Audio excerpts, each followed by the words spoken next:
Okay, man, welcome to another YouTube Freeform Rock podcast exclusive with me and always over there. Hi, how are you? Oh, wait. How are you? So, Hi, how are you? I am doing fine.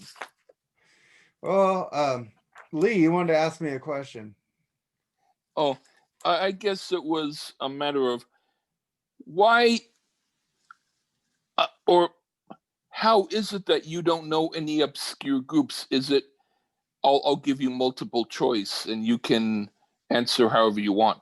Is it because all of the groups you know are so known to you that you don't know if they're obscure?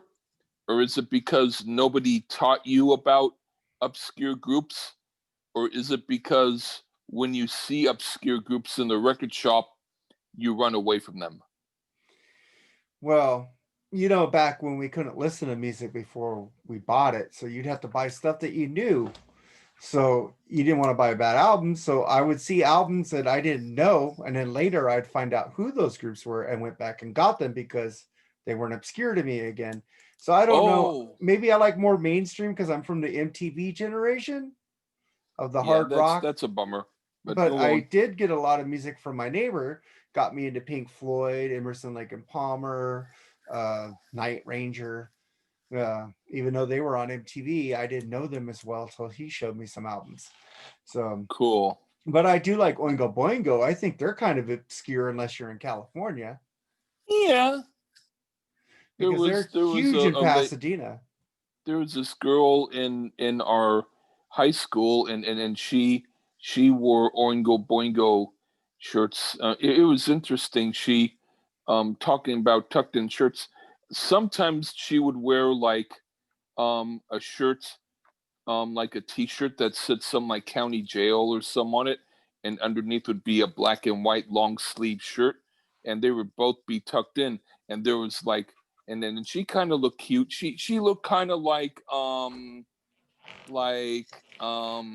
she could have been in the movie Suddenly Seeking Susan, but she wouldn't have been Madonna. She would have just been a Rosanna Arquette. she would have been an extra, or uh, she looked like she could have been the sixth member of the Go-Go's. She was kind of cute, but the thing is, this one guy in school, he told me, "Hey, she likes you. Go over to talk to her. I heard her say she has a crush on you," and I'm like, uh, I I I. I couldn't believe whether that was true. I mean, she used to kind of smile at me, but I think she smiled because she thought it was it was like a silly weirdo. Because I wrote songs like Mildew Soup and Because This World's Made of Poo, and stuff like that, and not like I do now. But anyway, just kidding. But anyway, so I was kind of into Oingo Boingo a little bit because of their sound anyway, but also because anyone who would look hot like her wearing Oingo Boingo shirts would be cool for me. yeah, Oingo Boingo's got great shirts. They have a lot of like the dead skulls and everything on there, Oh like yeah, Day of the Dead stuff. Um, yeah, Danny Elfman. Everybody know who Danny Elfman is, but yeah, his band Oingo Boingo was great, original, and it was quirky like Lee. They yeah, yeah. There was the song "This Is a Life." Have you ever saw a Music War? no. You need to see that. They have song by Oingo Boingo called "This Is Alive." Da, da, da, da, da, da, this is alive. Oh, tell me, this is alive. Oh, da, da, da, da, da, this is alive. Do you know that song? Yeah, I know the song. Yeah. Oh, okay. Well, and then they also had Old Devo and Old Police, and they had a song called Nine, a group Oh called wait, I Nine did Nine I did Nine. see that. They were like on like in clubs, right? Yeah, Yeah, before they got big. Well, Oingo yeah, Boingo really never got big like the Police. The Devo yeah, got big a little bit more than Oingo Boingo, but yeah. But that was a good Oingo movie, and Boingo's I had the soundtrack. everybody knows their song Weird Science, Oh, definitely. and everybody knows their song Dead Man's Party. But that's Uh, I kind of, yeah. I forget how it goes, but I remember it. Yeah. It's like, or it's just another day when people cling to light. Yeah, I remember that stuff. Yeah, Yeah. that album Dead Man's Party is awesome, but that's where people go. They go Weird Science or Dead Man's Party. They don't go back to like Yeah. Only a Lad or the Oingo Boingo EP. Yeah. Only a Lad. That was the kind of stuff that people wore on their shirts back in high school. Because I was in high school from 1980 to 1983. Yeah, we did a double review on Oingo Boingo. I think it was Nothing to Fear and Good Yeah. for Your Soul. Uh, So you guys could go back and check out that episode. yeah. That was a pretty fun episode, and I kind of want to get to the Dead Man's Party album or the last album they did. I forgot that we did that. I'll have to look at that review to see what I think of it, because I totally forget what I think of that. But I think you liked it. okay, I'll agree. But you should go look at it. Just give us another download.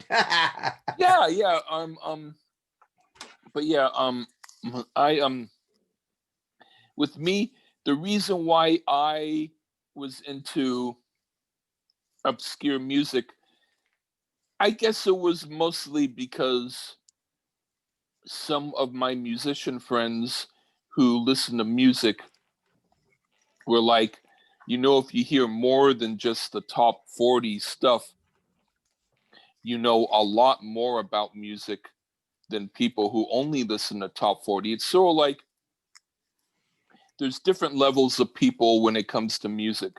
Some are people who, let's say they hear a hit song on the radio, and so they buy the album because they can't find the single. So they only hear that one song off the album, and they don't hear any other songs on the albums because that's not the hit song. And then there's other people who will only buy the album for the hit song, but at least they'll listen to the whole album. They might not buy anything else by them, but they'll at least listen to that whole album. And then there's other people who will be like, they'll listen to that album and then they'll buy an album from a group right next to that group that they haven't heard of, but it's only $1. And they figure, what the hell? There's one album that I know of that we ought to review because I saw it and I had no idea how they sounded.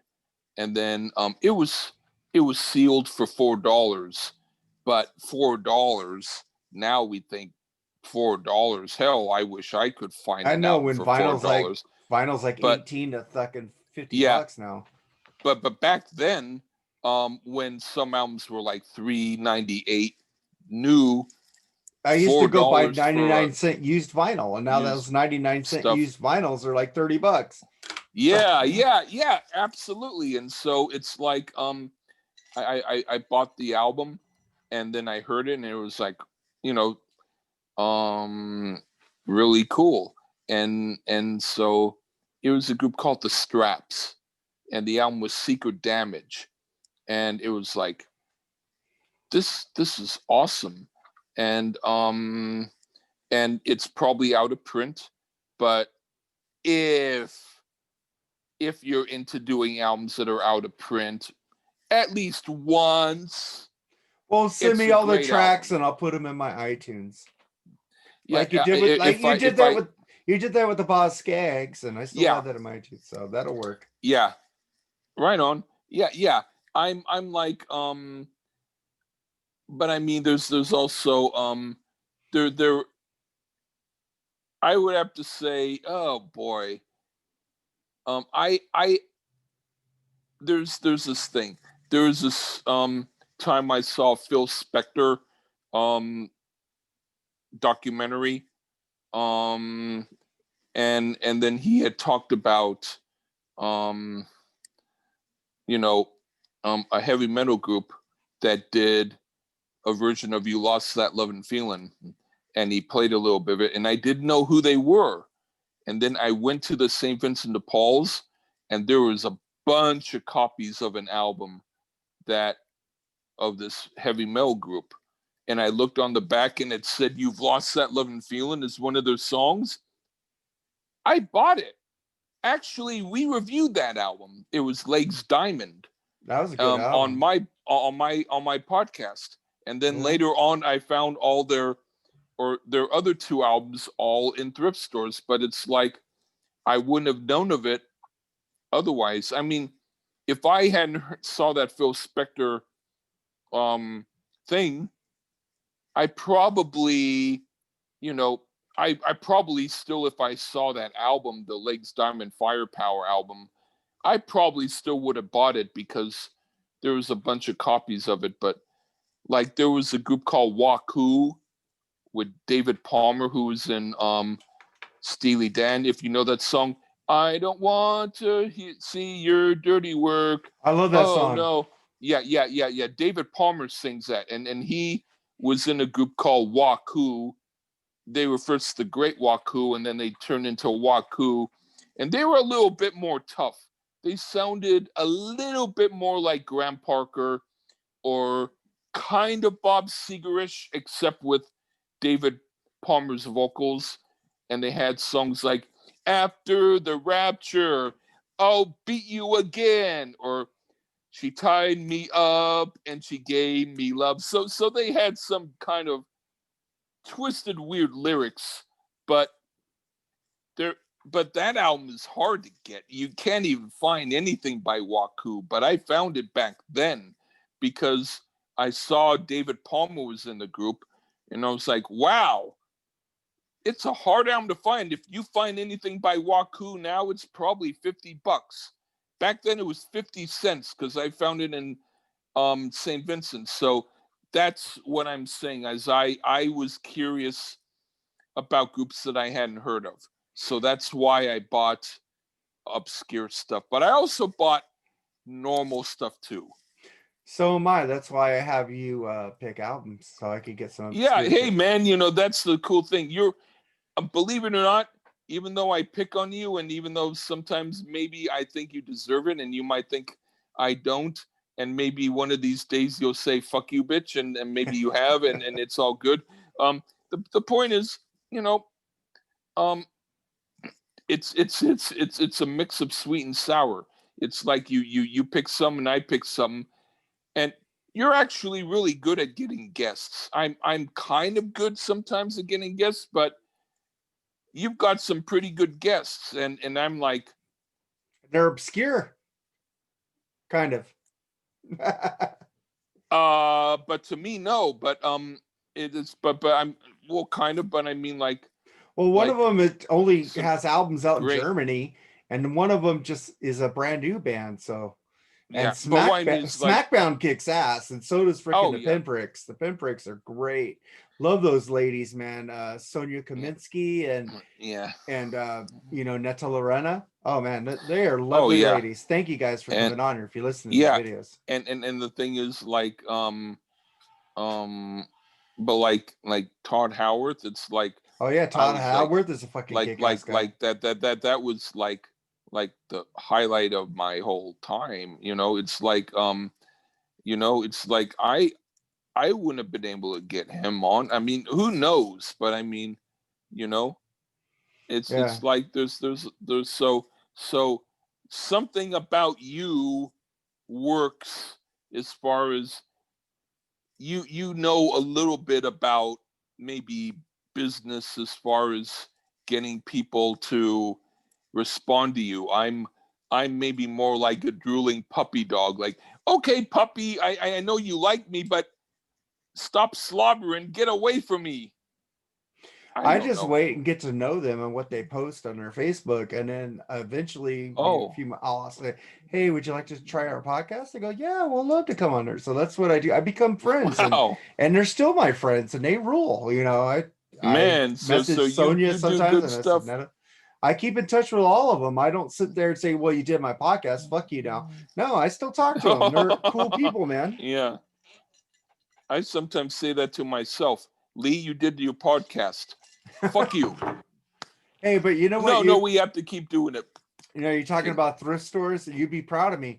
because the 4 solo Kiss albums I got for $1 each at a thrift store, Now that was mint condition, even more of a good deal. wasn't it? And I only listened to 2 of them. That's smart also. I think it's Gene Simmons and Ace. The other 2 are like, those are the first 2 that I bought. I was with one of my friends back, Pascal, and we were both going to the record store, and this was back in 78. And we went in and we both looked, and he especially looked at the albums and was like, and then he later told me, he said, why did they put all 4 out at the same time? He said, that was kind of nuts. He said, maybe 2 and then 2 later. And I was like, I thought to myself, this is a trip, but I need all 4 of them, but I only have enough money for 1, maybe 2, if I spend all my money. And then I ask my parents for a little more, because I'm going to need them within the next few days. I can't wait a whole week. I need all 4 before a few days are up. So I bought Jeans and Aces only because I was curious about Ace, because he didn't do a lot in as far as songs are concerned. But I liked his songs and his guitar playing. And Gene was one of my favorite songwriters in Kiss. And I saw the little bit of blood on the mouth, and I thought, I'm curious how this sounds. These are probably going to be heavy rock. And then I forget which one I heard first. I think maybe I heard Aces first, because I was most curious, because he was the guy I heard the least from, and I figured his was going to be heavy. But as I heard it, I kept saying, I need to hear Jeans. So hurry up and finish the album, Ace, so I can put Jeans on. And then I put on Jeans and I went, huh? I was like, this isn't heavy. This is like weird acoustic stuff. And there's maybe a couple of tunes that are good, but I was like, this is like, what? And then I went, okay, well, I do need to get Paul's and Peter's. And I think next I got Peter's because he's the drummer. I was into drums. I like to drum. But maybe later that day I got Paul's because I needed to get all of them. And it was like, which one do you pick? It's like, blah, blah, blah, blah, blah, blah, blah, blah. So it's just a matter of just yap and pick something. So I guess I picked Peter before Paul. And then I heard the Peter album and I thought, well, it's like Peter. There's some kind of heavy, cool stuff on it. And there's also a lot of mellow stuff. So it's about half of a good album. But I thought at least it was more, I could expect it more than Gene's, because Peter did Beth and Gene really didn't do much acoustic in Kiss at that time. He did all pretty heavy stuff. So for me, it was more of a shock to hear Gene's than to hear Peter's, because Peter at least did some mellow work. And I'll say really quickly, his second album, Out of Control, was like a much better version of his solo album. But after that, I kind of stopped buying stuff by him. But then I heard Paul's, and Paul's sounded kind of like a stale Kiss album. It was like, it was it was better than Jeans, but it was like it was okay, but it was like not as good as Ace. But there was one song that was awesome, and there was another song that was pretty damn good. So yeah, it was all right. And so that was my thing about Kiss solo Yeah. albums. Yeah, I just bought them because they were $1 each. I was like, fuck Oh, yeah, that's a good might as reason. well. But Ace, Yeah. I was always, I didn't know Kiss. I knew who they were because my friends would like go Ace Frehley, Peter Chris, whatever, blah blah blah blah. So they'd always talk about them, and I knew Doctor Love. That was the only song I knew and liked by Kiss. Okay. But I bought the solo albums because they were $1 each at the freaking thrift store. I go, what the fuck? Not costing me much, and then I'll have it in my collection. I Cool. don't like Peter Chris's voice, and it's very well documented on this podcast. Yeah, And yeah. Paul was disappointing. Gene was okay, but Aces, which were reviewed with Gordon, which was a great album. That was the best of, and it sold the most of the Kiss solo albums. It's a great record. Ace rules, man.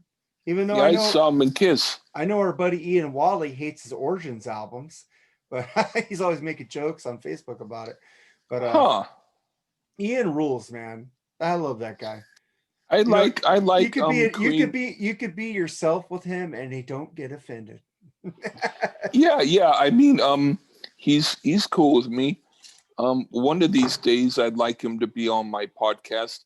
He didn't say no. It's just that it's hard to get him to commit. Yeah, get him on your podcast first, and then get him on our podcast here. I would love to have Ian Wally just fuck with us for a whole podcast. You know, fuck, I miss that guy on the rock and what was it, the When I rock get and a metal little more combat drunk, podcast? when I get a little more drunk, I'll message him. Well, you get him first for yours. Yeah, that's what you want mainly, and then after you do that's yours, what I want mostly. But I don't think I he'll will watch do it this for video, and then get him on ours. That dude needs to do podcast, man. He's fucking hilarious as fuck. And he needs to be on a podcast. And he'll do an album by a group that you don't like and he likes. So that's cool. And then he'll call me names through the whole podcast, and it's fucking awesome. So you're a fucking motherfucking Trump fucking supporting motherfucker, but fuck, you're cool.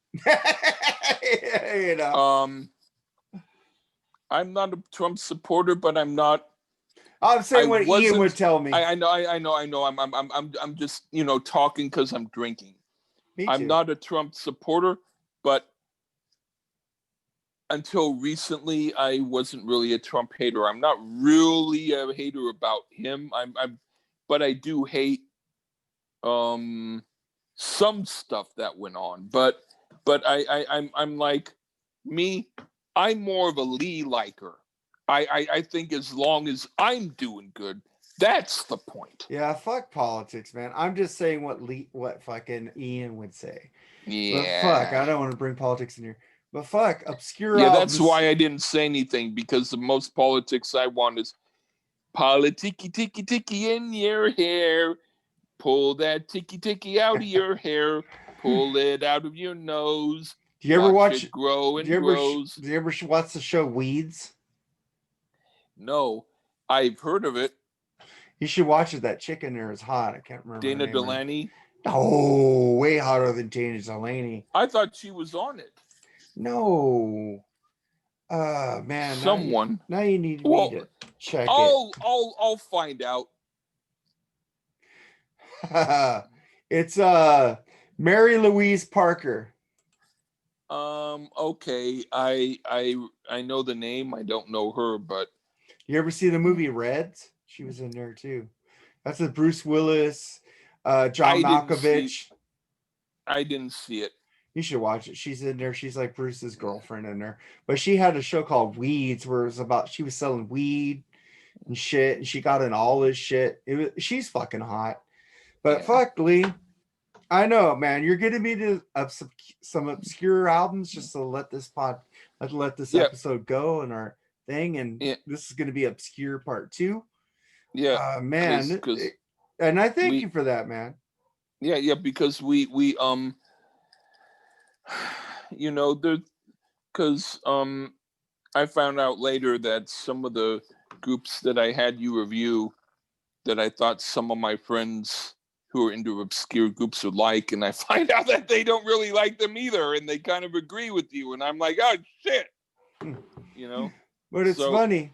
It's just funny how like you tell me you don't like a lot of shit I do. And then when I give you some shit that you say you I, don't like, you liked.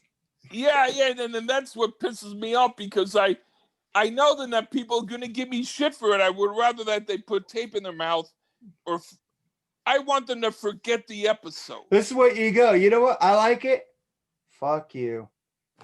You I just can't need it. do that. Yeah, I I go, can. I like it. Come Fuck on. me. Come on. How many people get on me for liking Sammy Hagar? That's not even close to being the liking of Bon Poopy. I wasn't even saying your name. I was letting you go on that one, man. I know, but what I'm trying to say is I have to say liking Bon Poopy is more embarrassing than Sammy Hagar because there's a lot of cool people who like Sammy Hagar. But I like Bon Poopy too, and I get shit for that too. And I liked one of their albums. So, but what I'm trying to say You like is, two. I know you like two. good damn you. You like New Jersey, and we haven't even reviewed that yet. I don't know if I like the whole thing. What I'm trying to say is, I'm not into. Here's the thing. I'm kind of being funny a little bit because at least, even if they're kind of commercial rock, they're not as bad as a few songs that I can hardly stand by Journey. And I like Journey as a group, but here's the thing. There's this club that I used to go to. I used to do my poetry. I used to find some really hot women who would do handshake pictures with me, and they were tucking their shirts. They were tucking their shirts and stuff, and they were like really hot women. They did really cool handshake pictures, and it was a great place to do that. But usually they played either rap or punk rock. But once in a while, the DJ, as a joke, would, or not a joke, but he would play like an oldie, but not a goodie, but an oldie for that crowd, like the almost millennial crowd. And they played Journey's Don't Stop Believin'. And when I heard it, the first few seconds, I went, okay, well, I don't love this song. In fact, I can't stand it, but let him play it. It'll go through, and then he'll do something more contemporary, which I don't like, but at least it won't be that. But the whole audience started singing to it. And they were singing like they loved it. And I finally had to put my hands over my ears. It was like a nightmare. And make this stop. Fuck this. Make this fucking stop. They're fucking liking this shit. And it was like the whole fucking audience loves it. This fucking asshole audience likes this song that I hate. And it's like, they are fucking idiots. They are fucking stupid.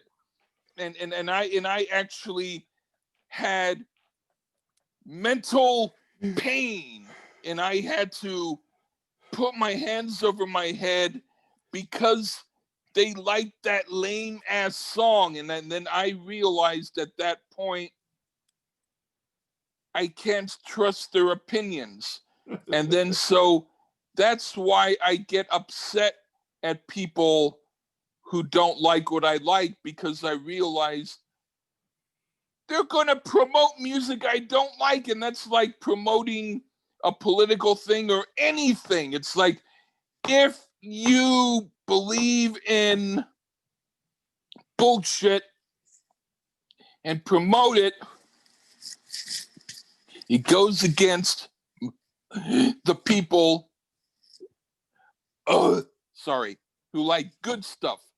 And I like good music, and I don't want to promote bullshit. So even though music isn't politics, I think, well, if you vote for Journey, then you're probably going to vote for this stupid ass piece of political bullshit. So our whole country is going to ruin because people don't understand the difference between good and bad music. And that's why I get angry. I don't get angry because of their personal opinion. It's because there's going to be a whole bunch of people, and they're going to storm the building, and I'm going to hear Journey Don't Stop Believing, and I'm going to get freaked out.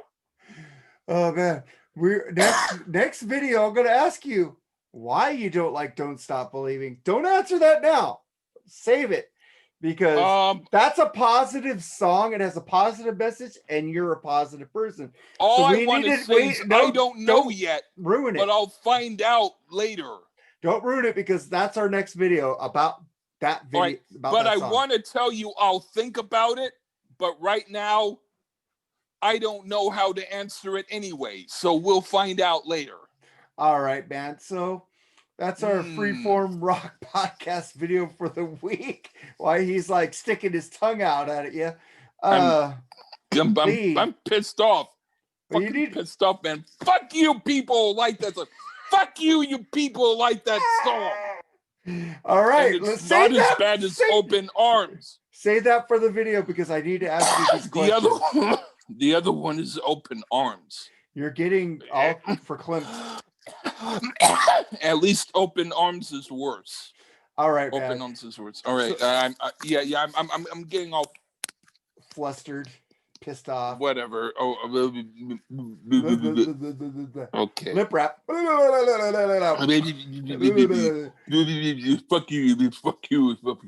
You stupid Journey piece of Open Arms shit. You fucking Journey Open Arms shit. Fucking Journey Open Arms shit. Say that for the video. That's classic shit. I'm too upset. Let's just stop now before I get even more smoking. All right, say goodbye, man. Goodbye, man.